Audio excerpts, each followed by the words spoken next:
മഴത്തോരു മുൻപ് എന്ന മനോഹരമായ പരമ്പരയിൽ ഉടൻ വരുവാൻ പോകുന്ന മറ്റൊരു അടിപൊളി എപ്പിസോഡിലേക്ക് എല്ലാ പ്രിയപ്പെട്ടവർക്കും ഒരിക്കൽ കൂടി സ്വാഗതം. കൊട്ടാരമറ്റം വീട്ടിൽ സ്റ്റാൻലിയുടെ മകൾ അലീന എത്തിയിട്ടുണ്ട് എന്നുള്ള വിവരം അറിഞ്ഞുകൊണ്ട് ഔതക്കുട്ടിയുടെ രണ്ടു മക്കളായ ആൽബർട്ടും ഔസേപ്പച്ചനും വൈകിട്ട് 7:30 തറവാട്ട് വീട്ടിലെത്തി. വന്ന ഉടൻ തന്നെ അവർ റോബർട്ടിനെ വിളിച്ച് ഒരു കൂടിയാലോചന നടത്തുകയും ഔതക്കുട്ടിച്ചായന്റെ സമീപനവും അതിനെതിരെ സ്വീകരിക്കേണ്ട നടപടികളെക്കുറിച്ചും വിശദമായി ചർച്ച ചെയ്തു.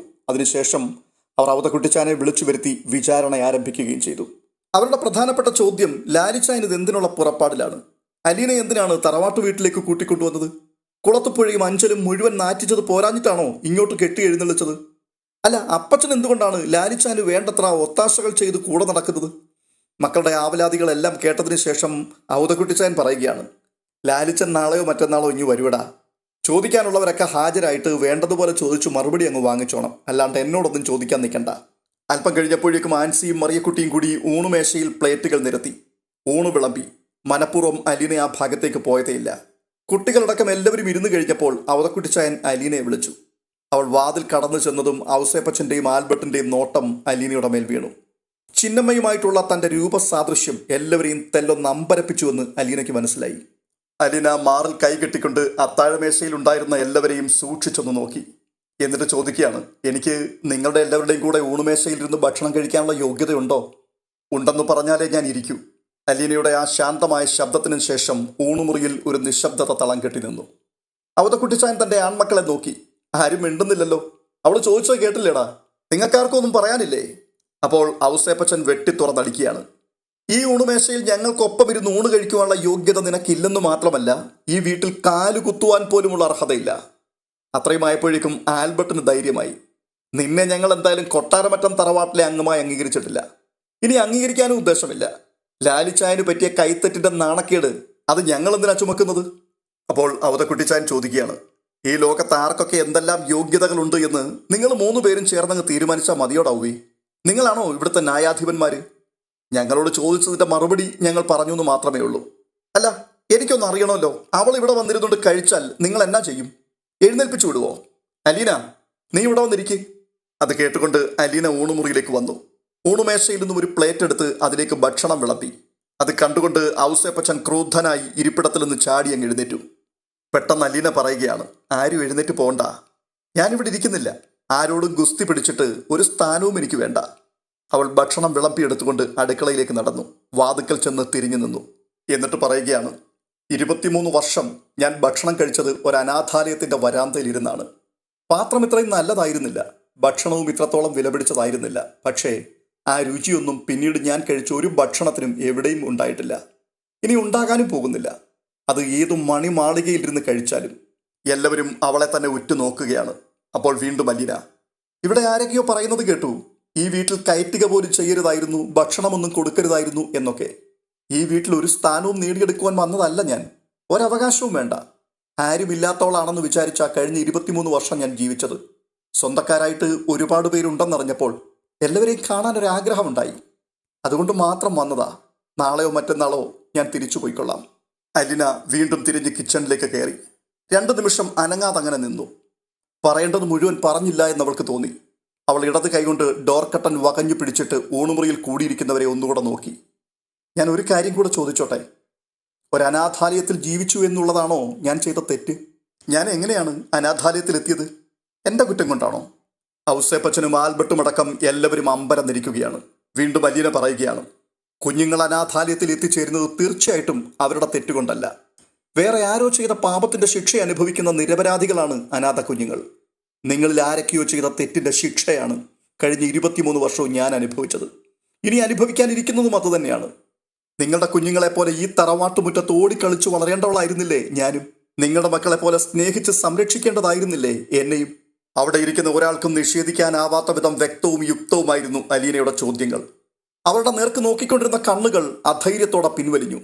അല്പം മുമ്പ് വരെ അവളെ കുറ്റപ്പെടുത്തിയിരുന്നവർ ഇപ്പോൾ ഒന്നും പറയാനില്ലാതെ അവനവനിലേക്ക് തന്നെ തലപ്പൊഴ്ത്തി. ഊണുമുറിയിൽ ഒരു കനത്ത നിശബ്ദത വ്യാപിച്ചു. അലീന കയ്യിലിരുന്ന പ്ലേറ്റുമായി പിന്തിരിഞ്ഞു. ഡോർ കട്ടൻ വീണ്ടും അവളെ മറച്ചു. ഔതക്കുട്ടിച്ചായൻ ഒരു പ്ലേറ്റിൽ ഭക്ഷണം വിളമ്പിക്കൊണ്ട് എഴുന്നേറ്റു. അയാൾ കിച്ചണിലേക്ക് ചെന്നു. അലീന അപ്പോൾ ടൈല് പാകിയ തറയിൽ ഇരുന്നുകൊണ്ട് ഭക്ഷണം കഴിക്കുകയായിരുന്നു. നീ ഇവിടെയാണോ കുഞ്ഞ് ഇരിക്കുന്നത്? ആ സ്ലാബിലോട്ടിരുന്ന് കഴിച്ചുകൂടെ? ഇതാ വല്യപ്പച്ച സുഖം. ഇത് പറഞ്ഞുകൊണ്ട് അലീന ഒന്ന് പുഞ്ചിരിച്ചു. ഔതക്കുട്ടിച്ചായൻ വന്ന് അലീനയുടെ സമീപത്തിരുന്ന് പ്ലേറ്റ് താഴെ വെച്ചു. അയ്യോ, വല്യപ്പച്ചൻ എന്തിനാ ഇങ്ങോട്ട് വന്നത്? അവിടെ നിന്ന് ഭക്ഷണം കഴിച്ചാൽ പോരായിരുന്നോ? ഞാൻ ഓർത്തു നീ ഒറ്റയ്ക്കാണല്ലോ എന്ന്. നിനക്ക് ഒരു വിഷമവും ഇല്ലേ മോളെ? ഞാനല്ലല്ലോ വല്യപ്പച്ച, നിങ്ങളൊക്കെയല്ലേ വിഷമിക്കേണ്ടത്. ഒരു പെൺകുഞ്ഞിനോട് ഇത്രയും കാലവും ചെയ്തു പോന്ന അനീതി ഓർത്ത് നിങ്ങളൊക്കെയല്ലേ സങ്കടപ്പെടേണ്ടത്. എൻ്റെ വിഷമങ്ങളെല്ലാം ഞാൻ അനുഭവിച്ചു കഴിഞ്ഞു. പിന്നെ അതുപോലെ ഊണുമേശയിലിരുന്ന് ഭക്ഷണം കഴിക്കുന്നതിനേക്കാൾ എനിക്ക് സന്തോഷം 100 അനാഥ കുഞ്ഞുങ്ങളുടെ ഇടയിലിരുന്ന് കിട്ടിയ ഭിക്ഷച്ചോറ് ഉണ്ണുന്നതാണ്. ഔതക്കുട്ടിച്ചായൻ്റെ തലയും താനെ താണുപോയി. അത് കണ്ടുകൊണ്ട് അലീന പറയുക, എന്നാലും വല്യപ്പച്ചൻ കൂട്ടിരിക്കാൻ വന്നത് അതെനിക്ക് ഇഷ്ടമായി കേട്ടോ. അല്ലെങ്കിലും കുളത്തുപുഴയിൽ വെച്ചേ നമ്മൾ ഒറ്റ കക്ഷിയല്ലേ, നമ്മളെ ആർക്കെങ്കിലും തോൽപ്പിക്കാൻ പറ്റുമോ? തുടർന്ന് അവർ രണ്ടുപേരും ഒരുമിച്ചിരുന്ന് ഭക്ഷണം കഴിച്ചു. ഊണുമുറിയിൽ നിന്ന് സംഭാഷണങ്ങളൊന്നും കേൾക്കാനുണ്ടായിരുന്നില്ല. ആൽബർട്ടും ഔസേപ്പച്ചനും രാത്രി തന്നെ അവരവരുടെ വീടുകളിലേക്ക് മടങ്ങി. റോബർട്ട് ബെഡ്റൂമിൽ വന്ന് നോക്കിയപ്പോൾ കുട്ടികൾ രണ്ടുപേരുമില്ല. അയ്യോ, അവരെവിടെ പോയി?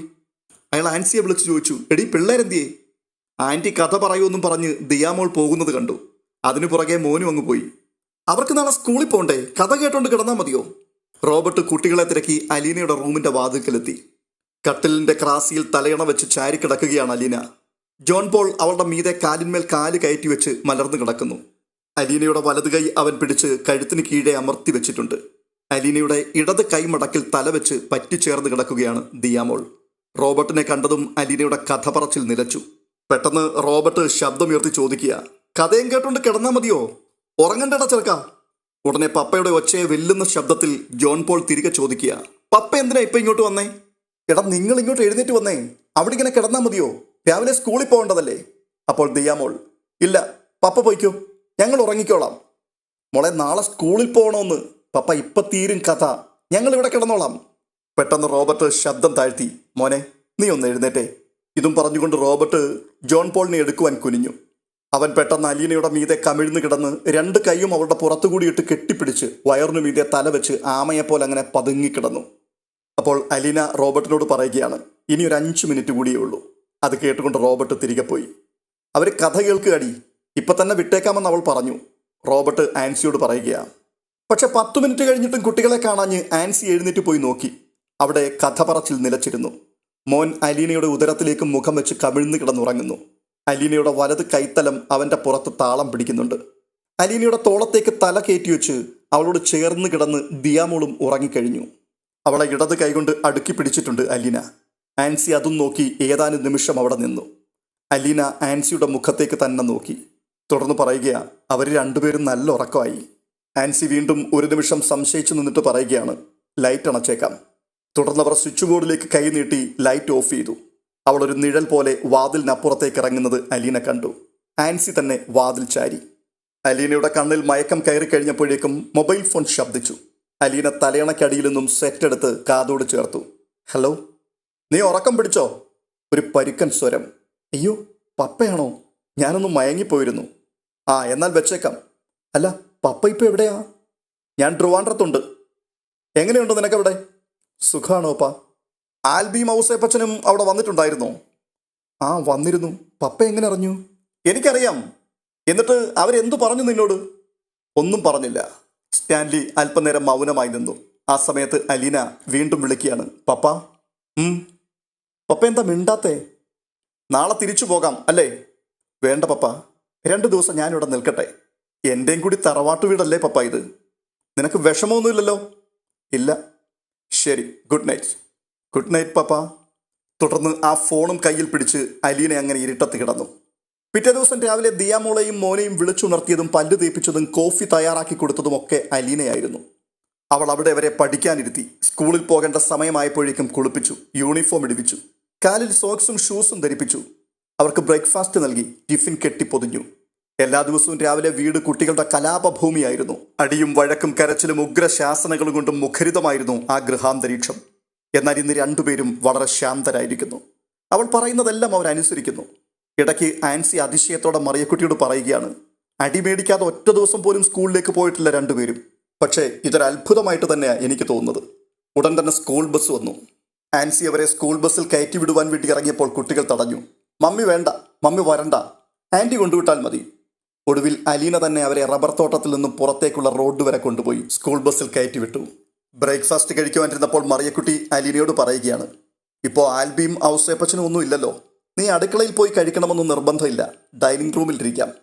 അത് വേണ്ട, എനിക്ക് ഊണുമേശയിലിരുന്ന് കഴിക്കാനുള്ള കൊതി കൊണ്ടല്ലല്ലോ ഞാൻ ഇന്നലെ ചോദിച്ചത്. ഇവിടെയുള്ളവരുടെ മനസ്സിൽ എന്ത് സ്ഥാനമാണോ എനിക്കുള്ളത് അത് മതി. ഇത് പറഞ്ഞിട്ട് അലീന ബ്രേക്ക്ഫാസ്റ്റുമായി അടുക്കളയിലേക്ക് പോയി. ഉച്ചയൂണും അവൾ അടുക്കളയിൽ തന്നെ ഇരുന്നാണ് കഴിച്ചത്. വൈകുന്നേരമായപ്പോൾ അലീന റോബർട്ടിന്റെ കുട്ടികളെ വിളിച്ചിരുത്തി ഹോംവർക്ക് ചെയ്യിച്ചുകൊണ്ടിരിക്കുമ്പോൾ 4 അതിഥികൾ ഒരു മാരുതി കാറിൽ എത്തിച്ചേർന്നു. മധ്യവയസ്കയായ ഒരു സ്ത്രീയും 3 കുട്ടികളും. ഔസേപ്പച്ചന്റെ ഭാര്യ വത്സമ്മയും മക്കളും. മൂത്തവൾ സാന്ദ്ര, ഇളയവർ 2 പേരും ആൺകുട്ടികളാണ്, ജോസുകുട്ടിയും മിലനും.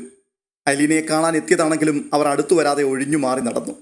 ഒടുവിൽ അലീന ജോസുകുട്ടിയുടെ അടുത്ത് ചെന്ന് അവനെ നേരിട്ട് പരിചയപ്പെട്ടു. കണ്ണട വെച്ച് ഗൗരവക്കാരനായി നിന്ന അവൻ അലീനയുടെ ചോദ്യത്തിന് 1-2 വാക്കിൽ മാത്രം ഉത്തരം പറഞ്ഞു. അവൻ 10ാം സ്റ്റാൻഡേർഡിലാണ് പഠിക്കുന്നത്. മിലനോട് അലീന സംസാരിച്ചപ്പോൾ അലീനയുടെ മുഖത്ത് നോക്കാതെയാണ് അവൻ മറുപടി പറഞ്ഞത്. കുട്ടികളുടെ മനസ്സിൽ തന്നെപ്പറ്റി മുൻവിധികളുണ്ട് എന്ന് അലീനയ്ക്ക് മനസ്സിലായി. സാന്ദ്രയാണെങ്കിൽ അലീനയോട് സംസാരിക്കാനേ കൂട്ടാക്കിയില്ല. പേര് ചോദിച്ചപ്പോൾ അവൾ മിണ്ടാതെ മുഖം തിരിച്ചു കളഞ്ഞു. സന്ധ്യയ്ക്ക് ദിയാമോളെയും മോനെയും കുളിപ്പിച്ച് ഡ്രസ്സ് ഇടിവിച്ച ശേഷം അലീന ഷെറിന് മരുന്ന് കൊടുത്തു. അവൾ തിരികെ ഹാളിലേക്ക് വന്നപ്പോൾ ദിയാമോൾ മുകളിൽ നിന്നുകൊണ്ട് വിളിച്ചു, ആൻറ്റി ഇങ്ങോട്ട് വാ, ഇവിടെ എല്ലാവരും കളിക്കുക. അലീന സ്റ്റെയർകേസ് കയറി മുകളിലെത്തി. ലോബിയിലിരുന്ന് ക്യാരംസ് കളിക്കുകയാണ് ജോസുകുട്ടിയും സാന്ദ്രയും മിലനും. ജോൺ പോൾ ഇടയ്ക്ക് കയറി കൊയിൻ അടിച്ചു മാറ്റി പോക്കറ്റിലിടുന്നുണ്ട്. അവൻ പറയുകയാണ്, ആൻറ്റി വാ, ആൻറ്റി കൂടെ കളിക്ക്. ആൻറ്റി ഇവനോട് അടങ്ങിയിരിക്കാൻ പറ, ഇവൻ ഇടയ്ക്ക് കയറി എല്ലാം തെറിപ്പിച്ച് കളയുകയാണ്. ഇത് ദിയാമോളുടെ പരാതിയാണ്. അപ്പോൾ അലീന, എന്നെ കൂടി കളിപ്പിക്കാമോ? ആൻറ്റിക്ക് കളിക്കാൻ അറിയാവോ? ആ, എന്നെ പഠിപ്പിക്കണം. ഞാൻ പഠിപ്പിക്കാം. ജോൺ പോളിന് ഉത്സാഹം കയറി. അലീനയ്ക്ക് വേണ്ടി അവൻ കസേര ഒഴിഞ്ഞു കൊടുത്തു. ജോൺ പോളിനെ എടുത്ത് അലീന തൻ്റെ മടിയിലിരുത്തി. എന്നിട്ട് ജോസൂട്ടിയോട് പറയുകയാണ്, ജോസൂട്ടി എനിക്ക് ഇതൊക്കെ ഒന്ന് പറഞ്ഞു തരണം കേട്ടോ. വേണോ വേണ്ടയോ എന്ന അർത്ഥത്തിൽ ജോസൂട്ടി സാന്ദ്രയെയും മിലനെയും ഒന്ന് നോക്കി. സാന്ദ്ര മുഖം താഴ്ത്തി മിണ്ടാതിരിക്കുകയാണ്. ഒടുവിൽ ജോസൂട്ടി കളിക്കേണ്ടത് എങ്ങനെയാണെന്ന് അലീനയോട് വിവരിച്ചു. കളി തുടങ്ങിയതും സാന്ദ്ര മുഖം വീർപ്പിച്ച് കസേര വിട്ട് ചാടി എഴുന്നേറ്റു. ഞാൻ കളിക്കുന്നില്ല, ആരോടൊന്നില്ലാതെ പറഞ്ഞിട്ട് അവൾ താഴേക്ക് ഇറങ്ങുകയാണ്. അപ്പോൾ അലീന, ഞാൻ വന്നതുകൊണ്ടാണോ? ഇവിടെ ഇരുന്നു, ഞാൻ മാറി തന്നേക്കാം.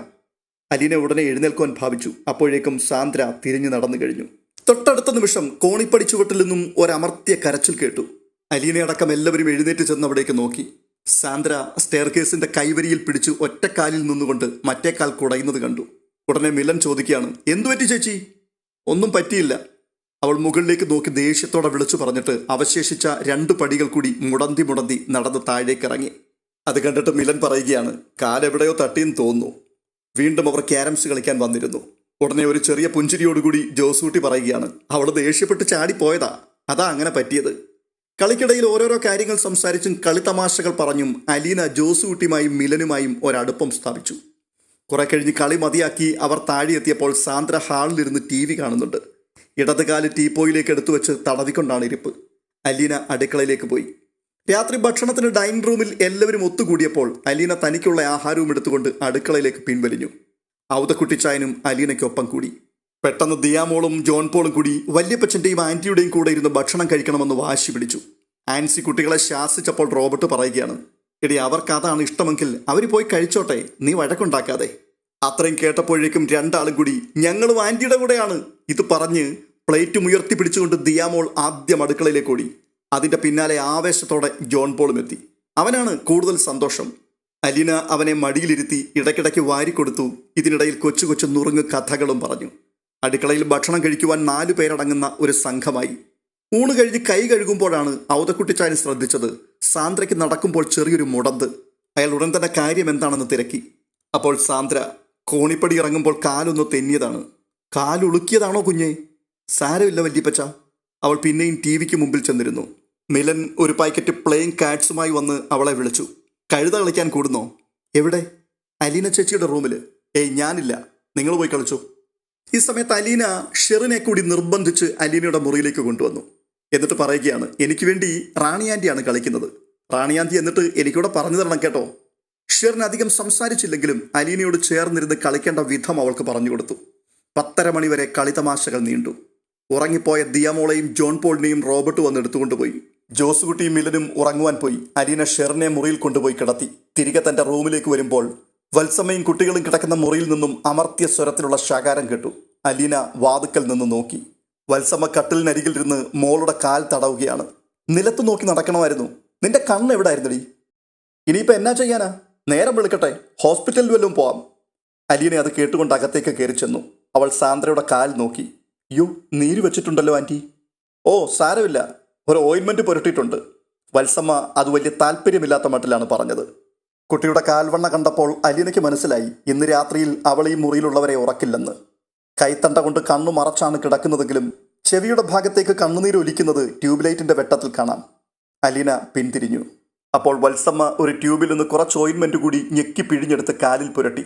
മതി മതി മതി. സാന്ദ്ര വേദന കൊണ്ട് വിങ്ങുകയാണ്. ആ മതിയെങ്കിൽ മതി. വത്സമ്മ അടുത്ത കിടക്കയിൽ പോയിരുന്നു. 1/4 മണിക്കൂറിനുള്ളിൽ ഒരു സ്റ്റീൽ ചരുവത്തിൽ തിളപ്പിച്ച വെള്ളവുമായി അലീന മുറിയിലേക്ക് വന്നു. ഞാനിത്തിരി ആവി പിടിക്കാം കേട്ടോ, വേദന കുറയും. വേണ്ട. സാന്ദ്ര കാൽ പിൻവലിക്കുവാൻ ഭാവിച്ചു. മോളെ, വെറുതെ വാശി പിടിക്കണ്ട. തുടർന്ന് അലീന ടവൽ തിളപ്പിച്ച വെള്ളത്തിൽ മുക്കിപ്പിഴിഞ്ഞ് പതിയെ സാന്ദ്രയുടെ കണങ്കാലിൽ ആവി കൊള്ളിച്ചു. വെള്ളത്തിൻ്റെ ചൂട് കുറയുന്നതുവരെ അവളത് ആവർത്തിച്ചുകൊണ്ടേയിരുന്നു. പിന്നെ എഴുന്നേറ്റ് അവതക്കുട്ടിച്ചായൻ്റെ മുറിയിൽ പോയി കുഴമ്പോ എണ്ണയോ ഉണ്ടോ എന്ന് തിരക്കി. അവതക്കുട്ടിച്ചായൻ മുറിവെണ്ണ എടുത്ത് കയ്യിൽ കൊടുത്തു. അലീന മടങ്ങി സാന്ദ്രയുടെ കട്ടിലിൽ വന്നിരുന്നു. കാലിൽ എണ്ണ പുരട്ടി പതിയെ തടവി കൊടുത്തു. ആവി കൊണ്ടപ്പോൾ തന്നെ സാന്ദ്രയുടെ വേദന അല്പം ശമിച്ചിരുന്നു. കാൽമുട്ട് മുതൽ പാദം വരെയുള്ള ആ തലോടൽ അവൾക്ക് ആശ്വാസകരമായിരുന്നു. വേദനിപ്പിക്കാതെ സൂക്ഷ്മതയോടെ പൂവിതൾ കൊണ്ട് തഴുകുന്നത് പോലെ. വേദന കുറേശ്ശെ അലിഞ്ഞലിഞ്ഞു പോകുന്നുണ്ടെന്ന് സാന്ദ്രയ്ക്ക് തോന്നി. ഉറങ്ങിക്കൂ, ഉറങ്ങിയിട്ടേ ഞാൻ പോവുള്ളൂ കേട്ടോ. സാന്ദ്ര കണ്ണുകൾ അടച്ചു കിടന്നു. ഇപ്പുറത്തെ കട്ടിലിൽ വത്സമ്മ അലീനയുടെ പ്രവൃത്തി നോക്കിക്കൊണ്ട് കിടക്കുകയാണ്. ഉറക്കം വന്ന് കണ്ണടയുന്നതുവരെ അവരത് കണ്ടുകൊണ്ട് കിടന്നു. രാവിലെ സാന്ദ്ര ഉണർന്നെഴുന്നേറ്റ ഉടനെ കാൽ പരിശോധിച്ചു. വേദനയും നീരും അപ്രത്യക്ഷമായിരിക്കുന്നു. അവൾ നടന്നു നോക്കി. നെരിയാണി ചുവട്ടിൽ ചെറിയൊരു പേശിവലി ഉണ്ടെന്ന് മാത്രമേ ഉള്ളൂ. അവൾ ബെഡ് കോഫിക്ക് വേണ്ടി അടുക്കളയിലേക്ക് ചെന്നു. മകളെ കണ്ടുകൊണ്ട് വത്സമ്മ ചോദിക്കുകയാണ്, എങ്ങനെയുണ്ടടി നിന്റെ കാലിന്? ഇപ്പോൾ ഒരു കുഴപ്പമില്ല. അപ്പോൾ വത്സമ്മ ആൻസിയോട് പറയുകയാണ്, ആ പെണ്ണ് ഇന്നലെ രാത്രി ആവി പിടിച്ച് എണ്ണയിട്ട് കാല് തിരുമ്മി കൊടുത്തിട്ടാ. ഞാൻ ഉറങ്ങുന്നതുവരെ അവൾ അവിടെ ഇരുന്ന് കാല് തിരുമുന്നുണ്ടായിരുന്നു. എപ്പോഴാ സാന്ദ്രേ അവൾ എഴുന്നേറ്റ് പോയത്? ആ, ഞാൻ അറിഞ്ഞില്ല, ഞാനും അങ്ങ് ഉറങ്ങിപ്പോയി. ഉടനെ വത്സമ്മ ഉള്ളിലുള്ളത് തുറന്നങ്ങ് പറയുകയാണ്. ഔസേപ്പച്ചായനൊക്കെ പറയുന്നത് കേട്ടപ്പോൾ ഞാൻ ഓർത്ത് ഒരു വല്ലാത്ത സാധനമായിരിക്കും ആ പെണ്ണെന്ന്. ഇത് ആട്ടിൻ കുഞ്ഞു പോലത്തെ ഒരെണ്ണം. പിള്ളേരൊക്കെ എത്ര പെട്ടെന്നാ അവളുടെ കൂടെ അങ്ങ് കൂടിയത്. അപ്പോൾ മറിയക്കുട്ടി, അത് ശരിയാട്ടോ, എല്ലാറ്റിനെയും മേയിച്ചുകൊണ്ട് നടന്നോളും. 2 ദിവസമായിട്ട് ദിയാമോളുടെയും റെനിക്കുട്ടൻ്റെയും ഒരു കാര്യവും ഞങ്ങൾ അറിയുന്നേയില്ല. അല്ലെങ്കിൽ എന്തായിരുന്നു ഇവിടുത്തെ ഒരു ഗുസ്തി? ദോഷം പറയരുതല്ലോ. ആരൊക്കെ എന്തൊക്കെ പറഞ്ഞാലും എത്ര ദേഷ്യപ്പെട്ടാലും അവൾക്ക് ആരോടും ഒരു പിണക്കവുമില്ല. എന്തു പണി വേണമെങ്കിലും ചെയ്തോളും. അവളാണ് ഈ അടുക്കളയൊക്കെ ഇതുപോലെ വൃത്തിയാക്കി അടുക്കി പെറുക്കിയെടുത്തത്. ഉടനെ ആൻസി സങ്കടത്തോടെ പറയുകയാ, അവൾ വന്ന ദിവസം ഞാൻ ഏതാണ്ട് കുത്തുവാക്കൊക്കെ പറഞ്ഞു ചേച്ചി. അതാണിപ്പോൾ എനിക്കൊരു വിഷമം. ഒരു കാര്യം ശരിയാട്ടോ, അതിവിടുത്തെ മരിച്ചുപോയ അമ്മച്ചി തന്നെയാ. ആ സ്വഭാവവും പ്രകൃതവും നടപ്പും എടുപ്പും വർത്തമാനവും നോട്ടവും ചിരിയും എല്ലാം. അപ്പച്ചൻ പറഞ്ഞപ്പോഴും ഞാൻ അത്രയ്ക്കങ്ങോട്ട് വിശ്വസിച്ചിരുന്നില്ല. വത്സമ്മ അതിശയം പൂണ്ട് സംസാരിക്കുകയാണ്. സാന്ദ്ര കാപ്പി ഊതി കുടിച്ചുകൊണ്ട് സിറ്റൗട്ടിലേക്ക് നടന്നു. അവിടെ റോബർട്ടും ഔതക്കുട്ടിച്ചായനും ജോസുകുട്ടിയും മിലനും ഇരുന്ന് പത്രം വായിക്കുന്നുണ്ട്. അലീന മുറ്റമടിക്കുകയാണ്. സഹായത്തിന് ഷെറിനെയും വിളിച്ചിട്ടുണ്ട്. ഷെറിൻ കുനിഞ്ഞു ചൂലുകൊണ്ട് 2 വട്ടം തൂക്കും. പിന്നെ നിവർന്ന് എന്തോ ആലോചിച്ചു നിൽക്കും. അലീന അരികെ ചെന്ന് തോണ്ടുമ്പോൾ വീണ്ടും മുറ്റം തൂക്കും. അവളെ ദൈനംദിന ജീവിതത്തിലേക്ക് കൈപിടിച്ചു കൊണ്ടുവരാനുള്ള ശ്രമമാണ് അലീന നടത്തുന്നത്. സാന്ദ്രയെ കണ്ടുകൊണ്ട് അലീന അവളുടെ അടുത്തേക്ക് ചെന്നു. എന്നിട്ട് ചോദിക്കുക, എങ്ങനെയുണ്ട് കാലിന്? കുറഞ്ഞു. സാന്ദ്ര അത് ചെറിയ ചമ്മലോടെയാണ് പറഞ്ഞത്. എവിടെ കാണട്ടെ? സാന്ദ്ര ചുരിദാറിന്റെ പാൻസ് അല്പം മുകളിലേക്ക് വലിച്ചു. അലീന അവളുടെ കണങ്കാലിൽ കൈത്തലം ചേർത്ത് ചെറുതായൊന്ന് തലോടി. ആഹാ, നീരെല്ലാം പോയല്ലോ. സാന്ദ്ര അതും തലകുലുക്കി സമ്മതിച്ചു. അലീന അവളുടെ നേർക്ക് കൈനീട്ടി. ഫീസ് താ. ചികിത്സയ്ക്ക് പ്രതിഫലം കിട്ടണ്ടേ? ഒന്നുകിൽ ഫീസ് അല്ലെങ്കിൽ താങ്ക്സ്. രണ്ടും ഒന്നിച്ചു കിട്ടിയ വലിയ സന്തോഷം. സാന്ദ്ര ജാള്യതയോടെ നിന്നു.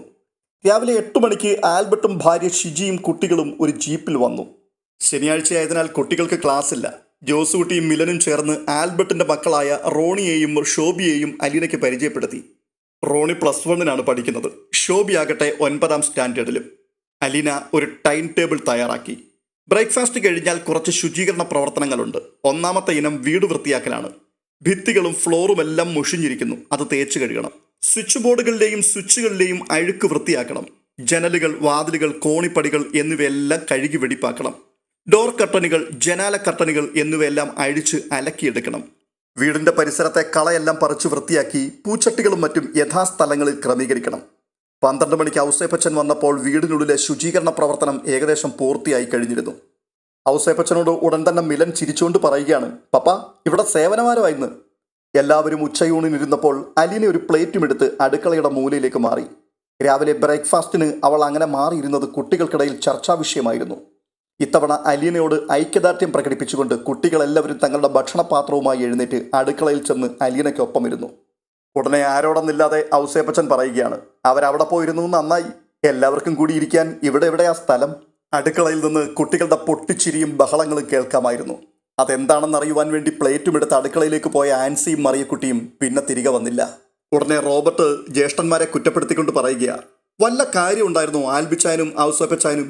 അവളെ ഒറ്റപ്പെടുത്താൻ പോയിട്ട് ഇപ്പൊ നമ്മൾ ഒറ്റപ്പെട്ടു, പിള്ളേരെല്ലാം അവളുടെ കൂടെയാ. അടുക്കളയിൽ നിന്ന് പൊട്ടിച്ചിരിയുടെ ഒരല കൂടി കുതിച്ചെത്തി. അവരവിടെ എന്താ പരിപാടി, മിമിക്രിയോ വല്ലോ ആണോ? ആകാംക്ഷ അടക്കുവാനാവാതെ വത്സമ്മ എഴുന്നേറ്റു, പുറകെ ഷിജിയും. അടുക്കളയിൽ കുട്ടികളെല്ലാം വട്ടത്തിലിരിക്കുകയാണ്. എല്ലാവരുടെയും മുൻപിൽ അവരവരുടെ പ്ലേറ്റുകളുമുണ്ട്. പെട്ടെന്ന് ജോസുകുട്ടി മിലനെ കുറിച്ച് പറയുകയാണ്, അലീന ചേച്ചി, ഇവൻ എന്നാ പൊട്ടനാണെന്നറിയാവോ? പപ്പ ഇവന്റെ കയ്യിൽ 200 രൂപയും കൊടുത്ത് താറാവിനെ വാങ്ങാൻ വിട്ടു. നല്ല കനമുള്ള ഒരെണ്ണത്തിനെ വാങ്ങണമെന്ന് പ്രത്യേകം പറഞ്ഞാണ് അയച്ചത്. ഇവൻ പോയിട്ട് വെറും കൈയോടിങ്ങ് തിരിച്ചു വന്നു. അപ്പോഴേക്കും മിലൻ ഇടയ്ക്ക് കയറി ശബ്ദമുയർത്തി പറയുകയാണ്, അയ്യോ പുളുവാണേ പുളുവാണേ, മിമിക്രിക്കാരുടെ കയ്യിൽ നിന്ന് അടിച്ചു മാറ്റിയതാണേ, വിശ്വസിച്ചേക്കല്ലേ അലീന ചേച്ചി, പുളുവാ മുഴുവൻ. മിലന്റെ തടസ്സം വകവയ്ക്കാതെ ജോസുകുട്ടി കുറച്ചുകൂടി ഉച്ചത്തിൽ പറയുകയാണ്, പപ്പ ഇവനോട് ചോദിച്ചു താറാവിനെ വാങ്ങിച്ചില്ലെന്ന്. അന്നേരം ഇവൻ പറയുവാ നല്ല കനമുള്ള താറാവിനെ ഒന്നും കണ്ടില്ലെന്ന്. ഇവൻ ചെന്നപ്പോൾ കണ്ട താറാവെല്ലാം വെള്ളത്തിന്റെ മേളിൽ പൊങ്ങിക്കിടക്കുകയായിരുന്നെന്ന്. ഇവൻ എന്നാ പൊട്ടന അലീന ചേച്ചി? ചിരിയുടെ ഒരു മാലപ്പടക്കം അടുക്കളയിൽ പൊട്ടുകയാണ് വീണ്ടും. ചിരിച്ചു ചിരിച്ച് അലീനയുടെ തൊണ്ടയിൽ ചോറും കറിയിൽ വിക്കി ശ്വാസം കിട്ടാതെ അല്പം വിഷമിച്ചു. അവളുടെ കണ്ണ് നിറഞ്ഞൊഴുകി. റോണി എഴുന്നേറ്റ് അവളുടെ തലയിൽ തട്ടിക്കൊടുത്തു. അത് കണ്ടുകൊണ്ട് ജോൺ പോൾ എഴുന്നേറ്റ് വന്ന് അവളുടെ തലയിൽ പതുക്കെ ഇടിച്ചു. ഉടനെ റോണി ചോദിക്കുകയാണ്, ഈ ജോസൂട്ടിയുടെ ഒരു മണ്ടത്തരം കേൾക്കണോ അലീന ചേച്ചി? വേണ്ട വേണ്ട, മതി മതി, എനിക്കിനി ചിരിക്കാൻ വയ്യ, എൻ്റെ വയറ് വേദനിക്കുകയാണ്. ഏകദേശം 3:30 മണിയോടുകൂടി ജോസുകുട്ടി ബാറ്റും ബോളും എടുത്ത് റബ്ബർ തോട്ടത്തിലേക്ക് ഇറങ്ങി. റോണിയും മിലനും ഷോബിയും കൂടെ കൂടി 2 ടീമായി തിരിഞ്ഞ് കളി തുടങ്ങി. ദിയാമോളെ ടീമിലെടുത്തില്ലെന്ന പരാതിയുമായി അവൾ അലീനയെ സമീപിച്ചു.